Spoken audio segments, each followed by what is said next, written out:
vanoggend gaan probeer. Dit is Vonklied 277, vers 1, 2 en 3, wat 'n pragtige lied is.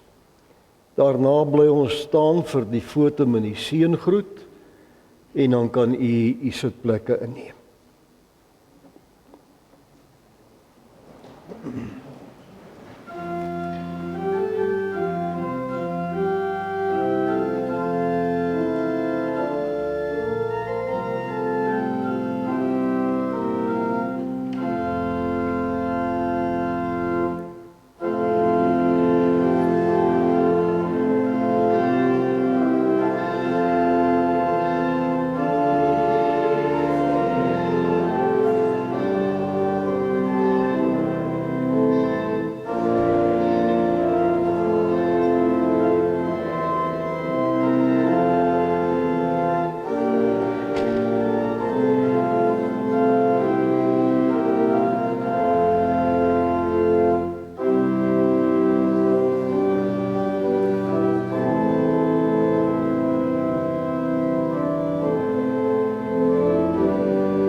Soos die oë van 'n diensknegt gerig is op die hand van sy eienaar, soos die oë van 'n diensmeisie gerig is op die hand van haar eienares, so is ons oë gerig op die Here ons God, totdat hy weer sal kom.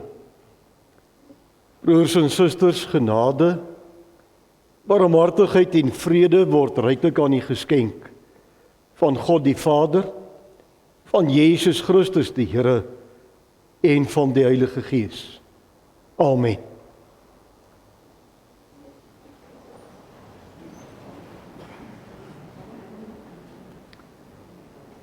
Broers en susters, die dag toe ons gedoop is,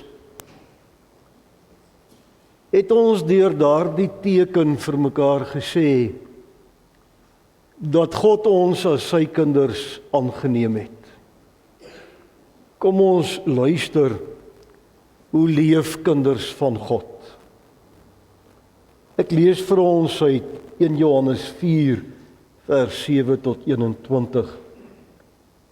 Geliefdes, ons moet mekaar lief hê, want liefde kom van God. En elkeen wat lief het, is 'n kind van God en ken God. Wie nie lief het nie, het geen kennis van God nie, want God is liefde.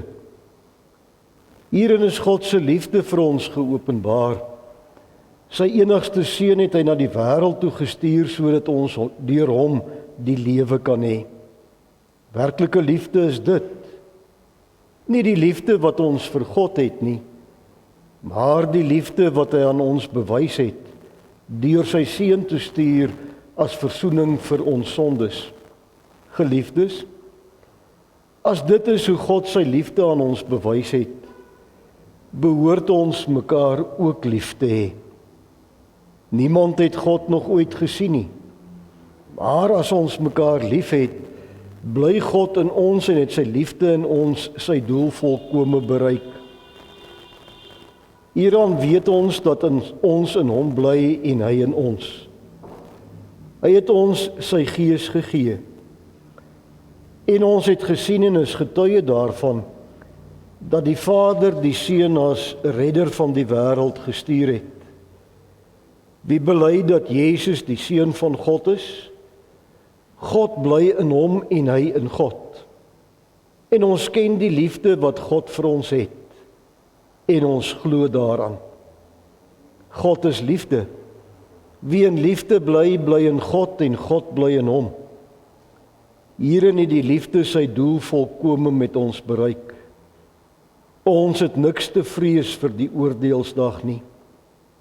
Want in hierdie wêreld lewe ons reeds deur die liefde net soos Jesus. Waar liefde is daar geen vrees nie. Maar volmaakte liefde verdryf vrees. Want vrees verwag straf. En wie nog vrees, het nie volmaakte liefde nie. Ons het lief, omdat God ons eerste lief gehad het. As iemand sê ek het God lief, en hy haat sy broer, is hy 'n leienaar. Want wie sy broer wat hy kan sien, nie lief het nie, kan onmoontlik vir God lief hê, wat hy nie kan sien nie. En hierdie gebod het ons van hom gekry. Wie vir God lief het, moet ook sy broer lief hê. Kom ons sing nou as toewyding aan die Here, Gesang 530, vers 1, 2 en 3.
Terwyl ons so sit, kom ons buig ons hoofde saam met mekaar in gebed.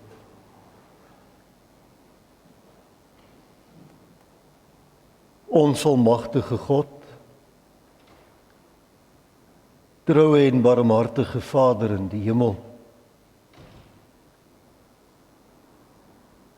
Dankie Here vir 'n paar stil oomblikke in ons gejaagde lewens.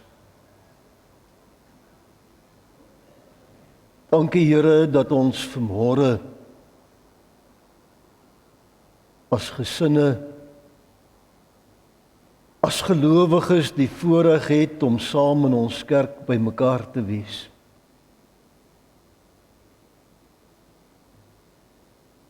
Here, toe ons diens aan U begin het ons vir mekaar en vir U gesê ons oë bly gerig op U, totdat U weer sal kom om ons te kom haal. En U het vir ons gesê dat U ons saam wees wil seën. Vanuit U woord, Here, het ons gehoor hoe U kinders behoort te lewe. En toe, Here, toe besef ons skiet so ver tekort. U vra van ons net liefde, Here. En soms is dit vir ons so swaar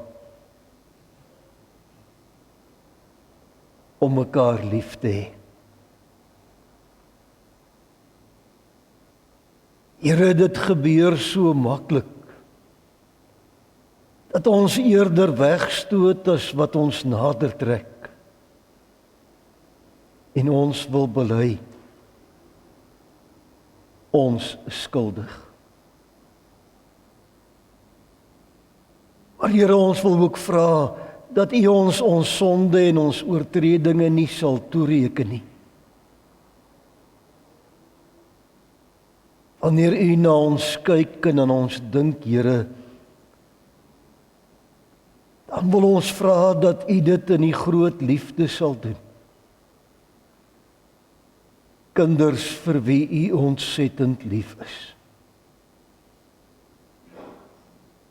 Vou ons tog in U liefde toe.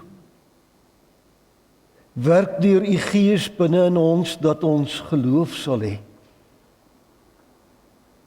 Ja, Here, dat ons elke keer maar net weer U hulp en U bystand sal soek in ons lewe.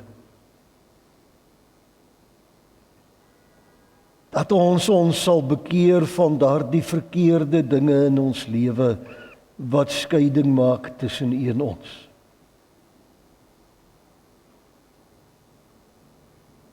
Troue Here, U weet dat daar binne in ons elkeen maar kommer is. Kommer en onsekerheid oor die tyd en die omstandigheid waarin ons leef. Kommer oor geliefdes, Here. Kommer oor ons mense wat siek geword het. Wat hartseer geword het. Môre wil ons elkeen aan U opdra en wil ons vra, Here, dat U sal vashou, dat U sal bemoedig. Maar Here, ons wil ook vra dat U ons sal gebruik as die instrumente in U hande waardeur U uitreik. Waardeur U wil laat geskied, hier op die aarde net soos in die hemel. Maak dit nou stil. Maak dit kalm in hierdie paar oomblikke, Here, wanneer ons iets van U warm liefde kan beleef en ervaar. Amen. Broers en susters in ons Here Jesus Christus, reg deur die Bybel, reg deur God se woord, kry ons verhale van mense gelowiges, wat nie eintlik wou doen wat God wou gehad het dat hulle moes doen nie.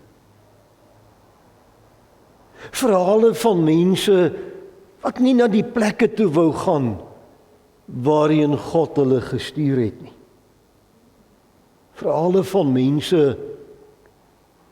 wat nie gedink het dat hulle goed genoeg is om te kan doen wat God van hulle vra nie. Wanneer 'n mens aan hierdie verhale begin dink, dan gebeur dit dat jou gedagtes uiteindelik onwillekeurig teruggaan na die verhaal van Moses toe. In Eksodus 3 lees ons dat God hom by die brandende braambos aan Moses bekend gemaak het. En dat hy dan vir Moses daar aanspreek, dat hy hom stuur om na die Farao toe te gaan en uiteindelik die volk Israel uit slawerny uit te verlos.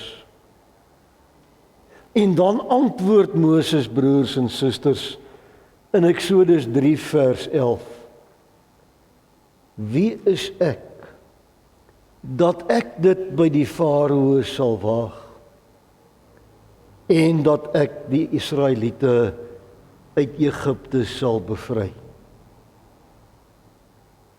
En dan antwoord God vir Moses, ek sal by jou wees, en die bewys dat ek jou gestuur het, sal dit wees,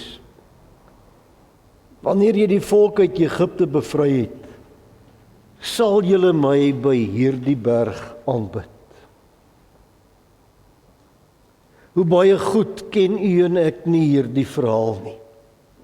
Ons weet van die klomp uitdagings wat Moses daar in Egipte die hoof moes bied. Dat hy later in hierdie verhaal by 'n paar geleenthede sou gedink het, Hoekom het God my na hierdie volk toegestuur? Hoekom het God my gestuur om hierdie dinge te gaan doen? Maar broers en susters, wat ek wil hê dat ons moet hoor, is die belofte van God aan Moses in vers 12. Ek sal by jou wees. Ek sal by jou wees. Moses ontvang 'n opdrag van God om te gaan doen wat hy moet doen.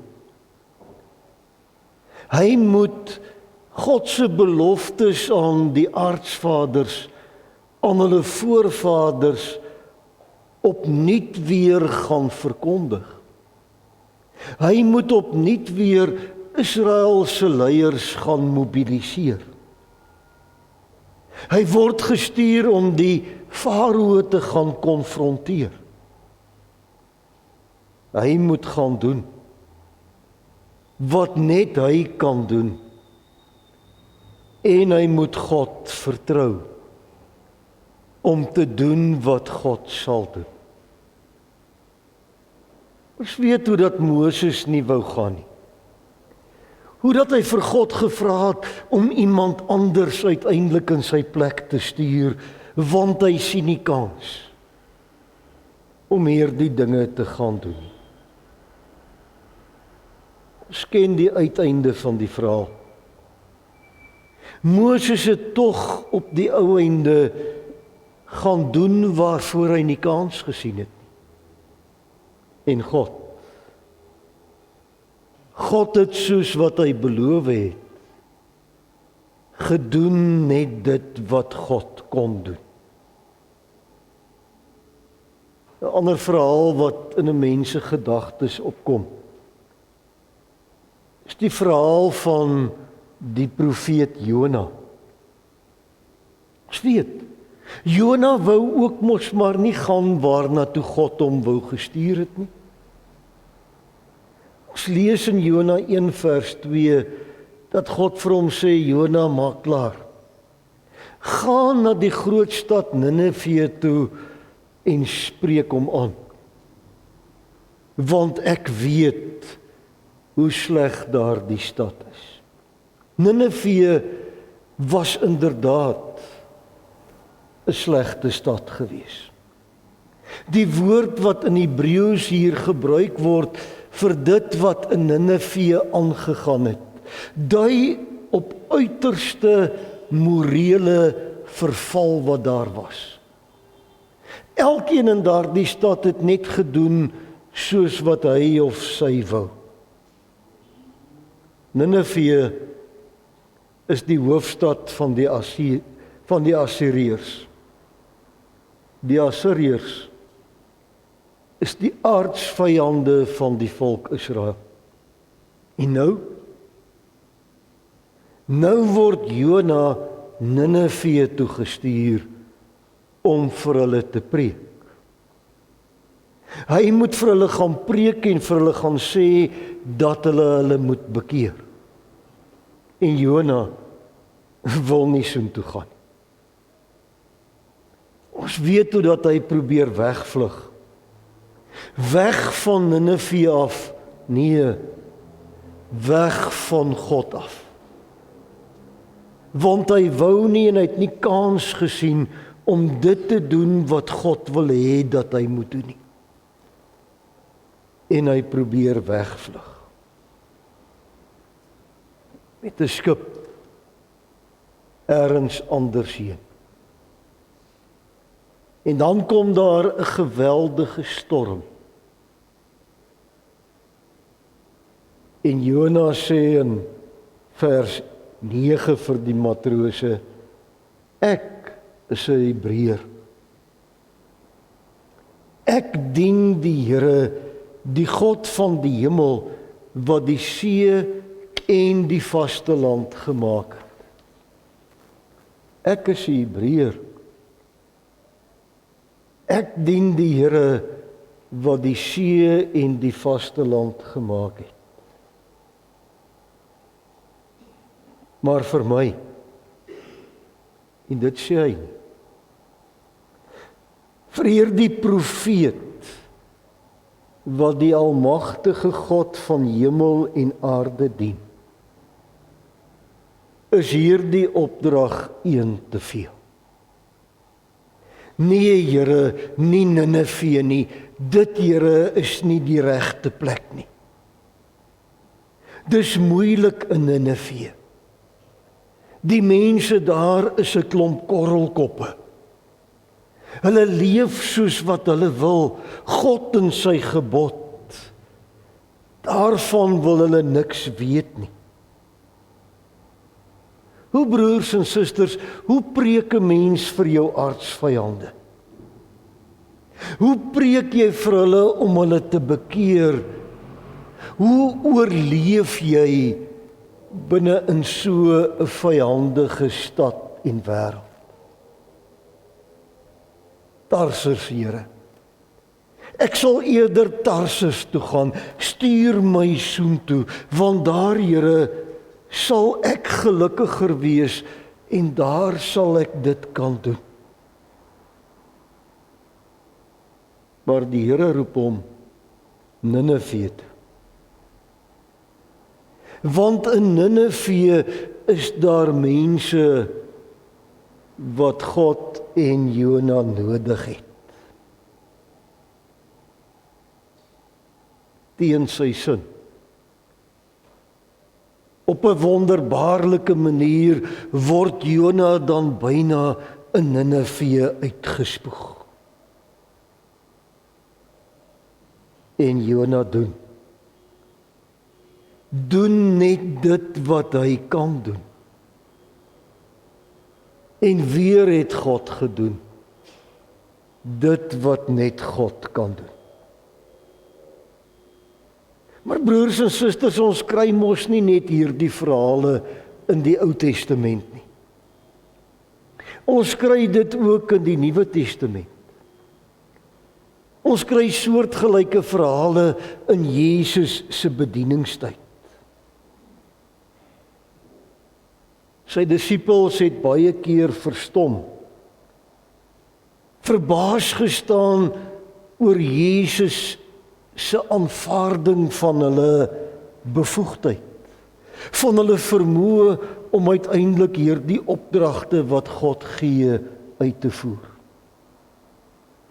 In hierdie kort bedieningstyd van Jesus plaas hy hierdie klompie disippels van hom konstant in situasies waarvoor hulle voel hulle uiteindelik nog nie reg is nie. Situasies en opdragte waarvoor hulle voel dat hulle nog nie heeltemal gereed is nie. Een so verhaal is wanneer Jesus so bietjie alleen wil wees. Alleen wil wees na sy vriend Johannes die Doper se dood. Toe Jesus uit daardie skuitjie uitklim, is daar 'n hele skare mense wat vir hom wag. En Jesus kry hierdie skare mense innig jammer. Van hulle siekes het hy gesond gemaak.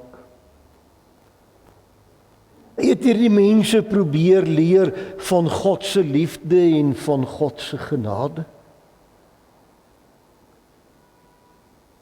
En toe die aand begin donker word,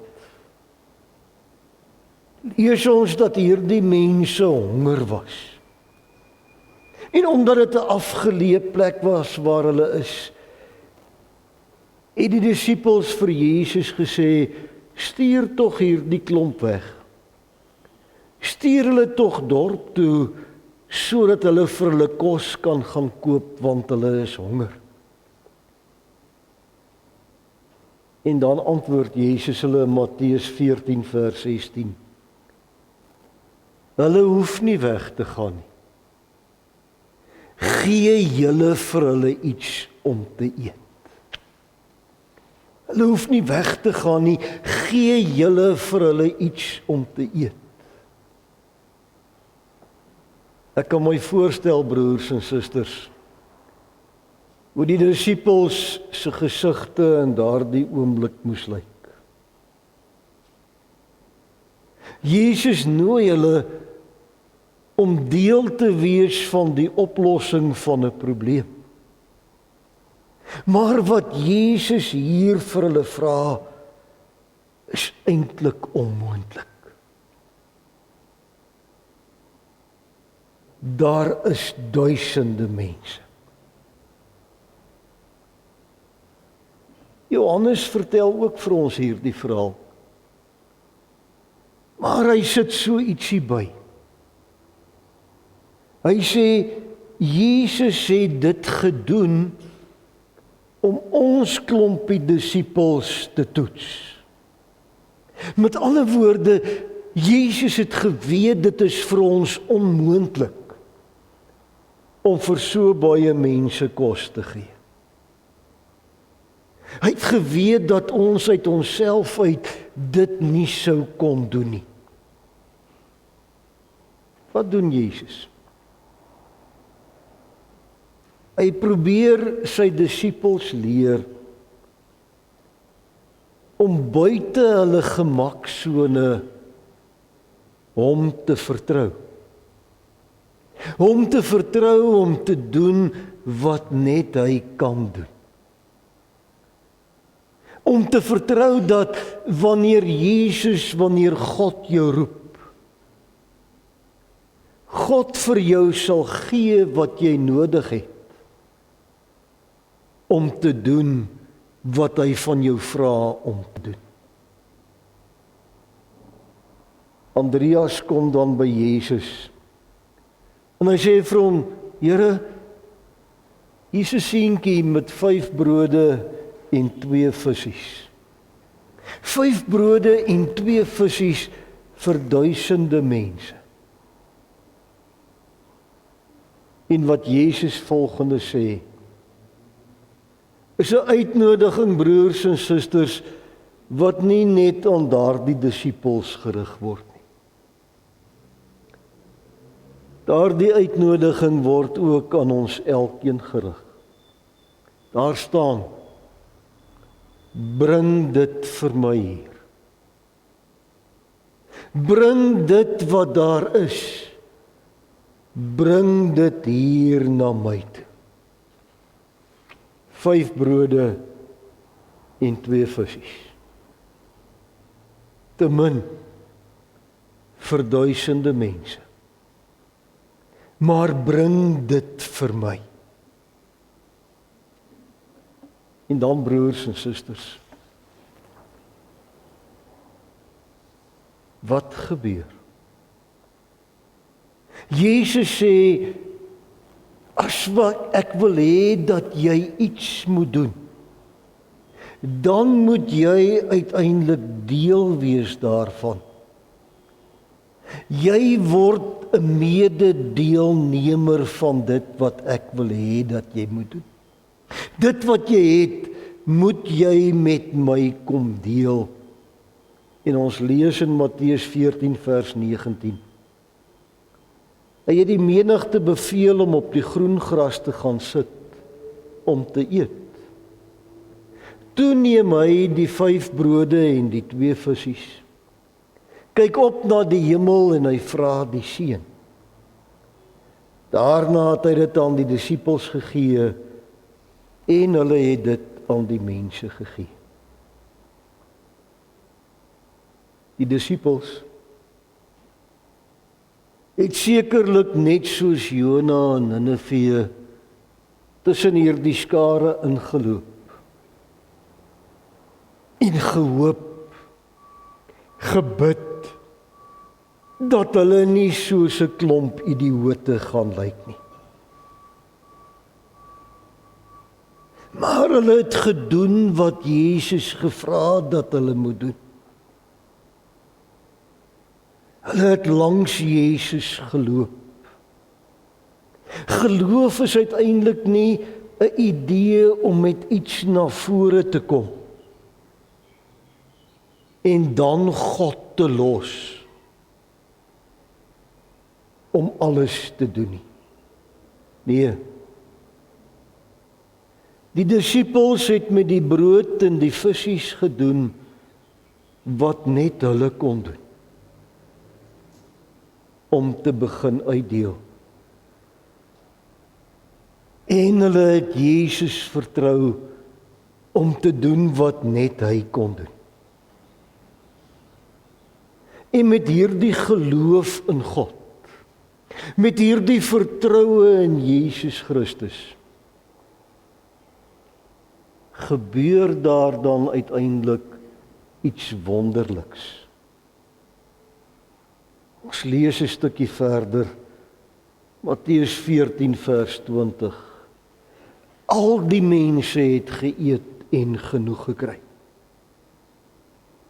En hulle het nog 12 mandjies bymekaar gemaak van die stukke wat oorgebly het.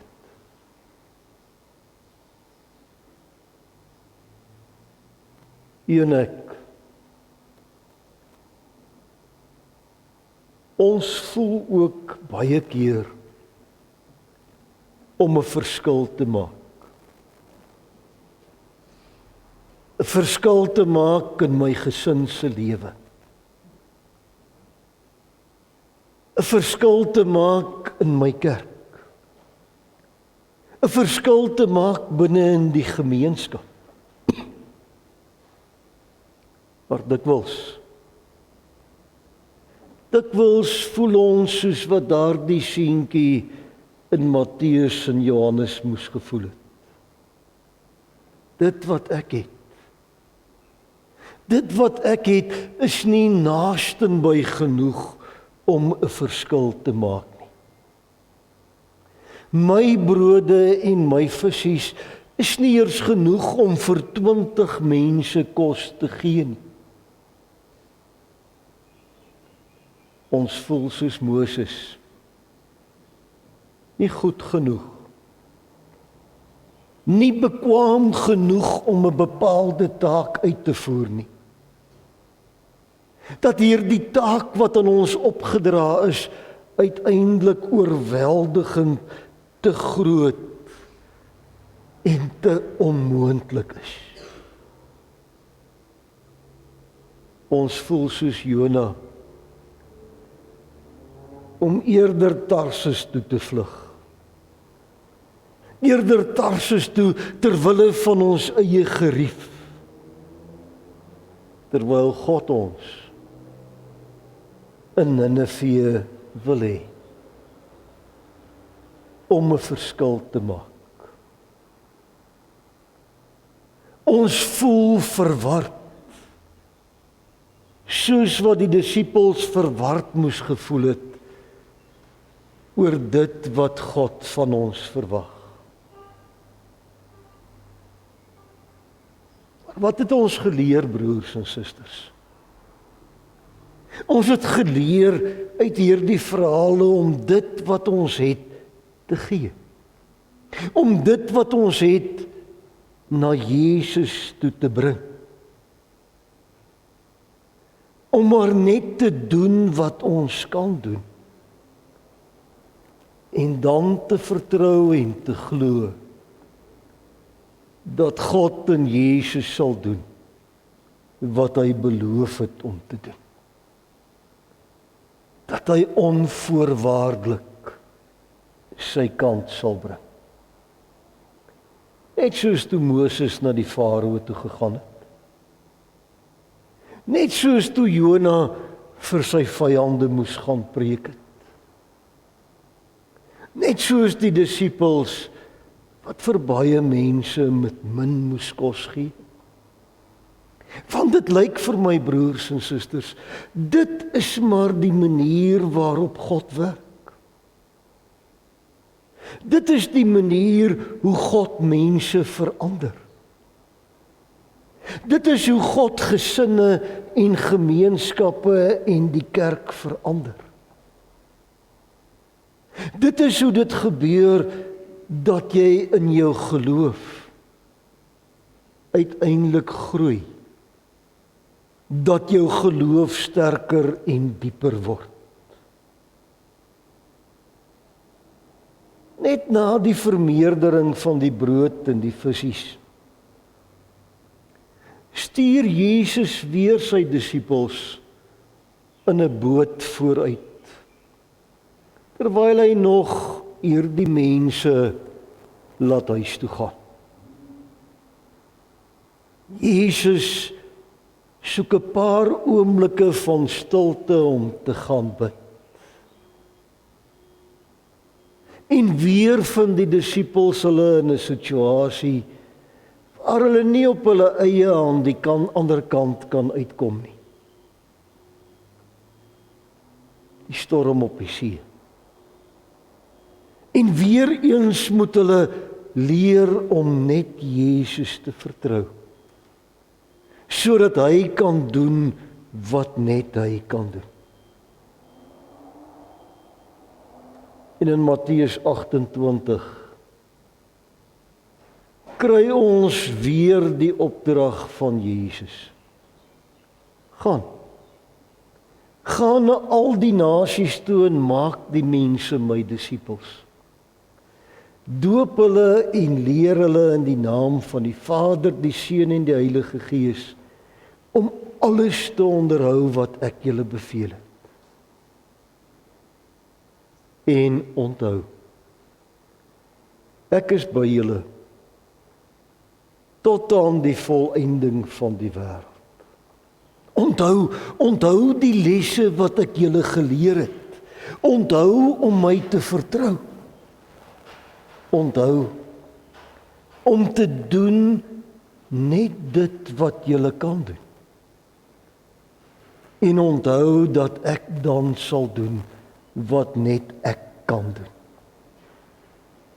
Maak al die mense my disippels, 'n onmoontlike taak. Maar 2000 jaar later, broers en susters, sit u en ek hier. Sit u en ek vanmôre aan die voete van Jesus Christus. Te danke aan hierdie mense. Te danke aan hierdie mense wat 2000 jaar terug maar net gedoen het wat hulle kon doen. En God vertrou het om dit te doen wat net God kan doen.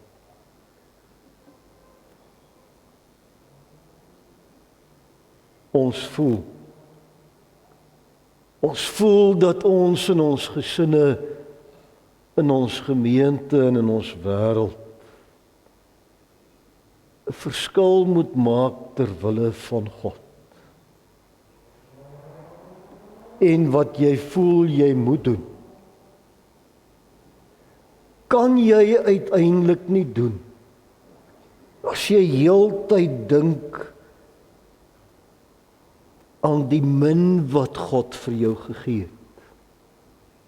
En dat dit te min is om 'n verskil te maak nie. Ons kan nie 'n verskil maak as ons nie bereid is om uit ons gemaksones uiteindelik uit te tree nie.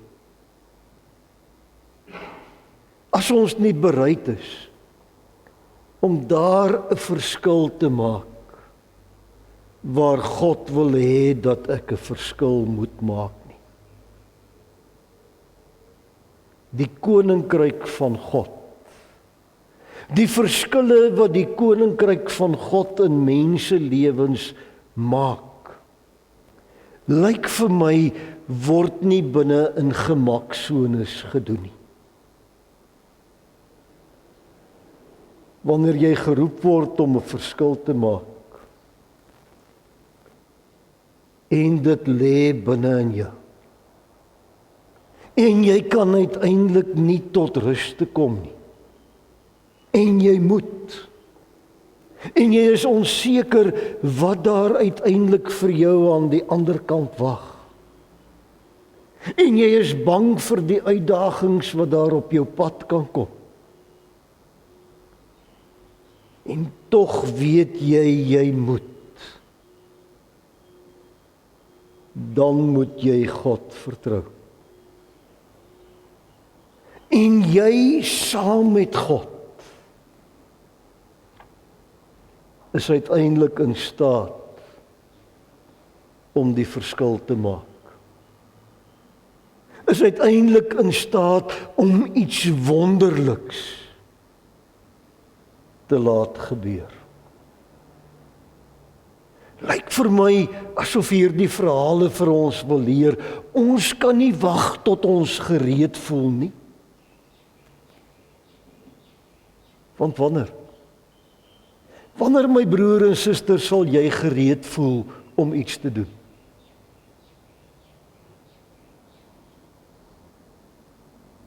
Wanneer sal jy gereed voel om te doen wat God wil hê dat jy moet doen?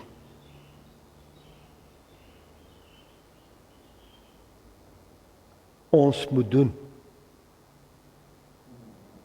Ons moet doen voordat ons weet wat gaan gebeur. Want uiteindelik weet ons nie wat kan gebeur nie. Al wat ons weet, as ek dit doen, dan kan my geloof en my verhouding met God na alle waarskynlikheid groei en dieper word. Miskien het die Here jou juis binne in jou gesin geplaas.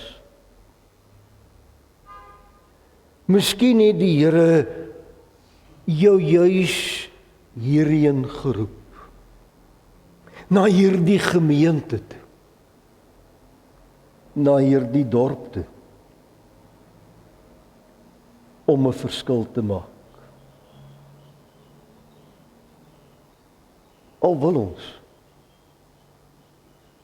Al wil ons eerder op 'n ander plek wees, wat dalk ander omstandighede het, wat minder uitdagend is.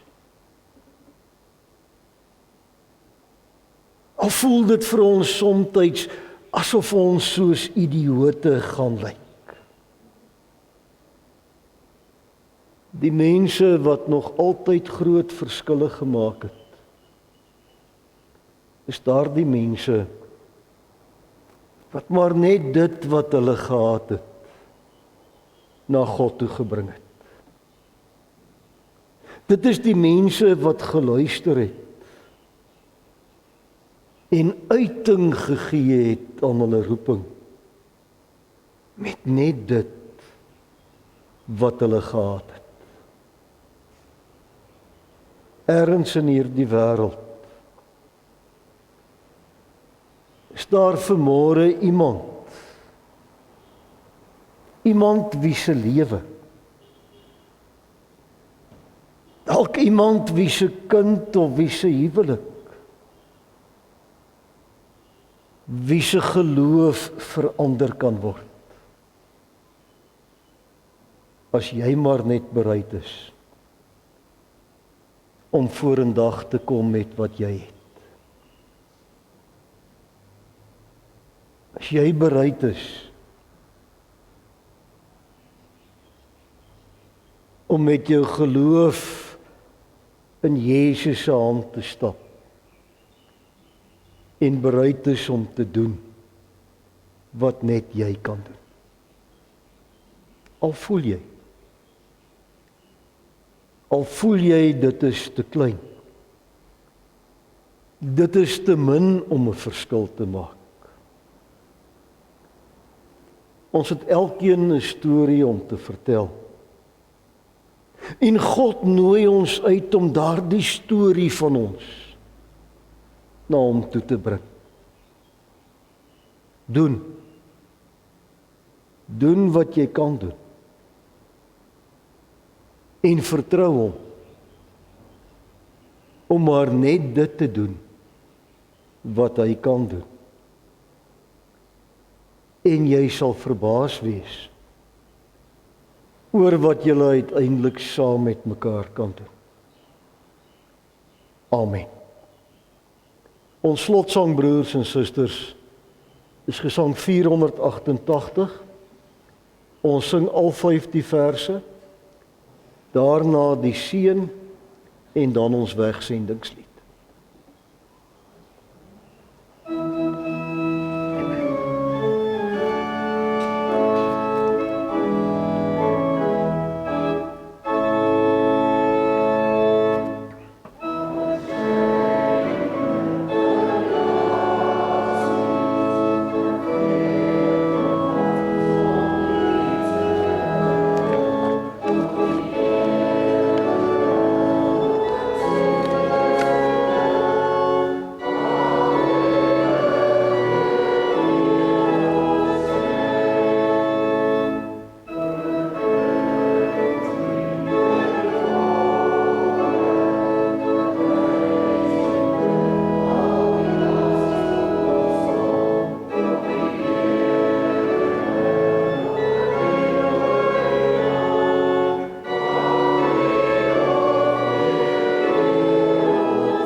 Hoor ons bid, o Heer.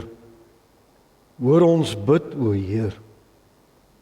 Verhoor tog ons gebed en gee vir ons vrede. Amen. Die genade van ons Here Jesus Christus, die liefde van God, die gemeenskap van die Heilige Gees, is en bly met ons elkeen. Amen.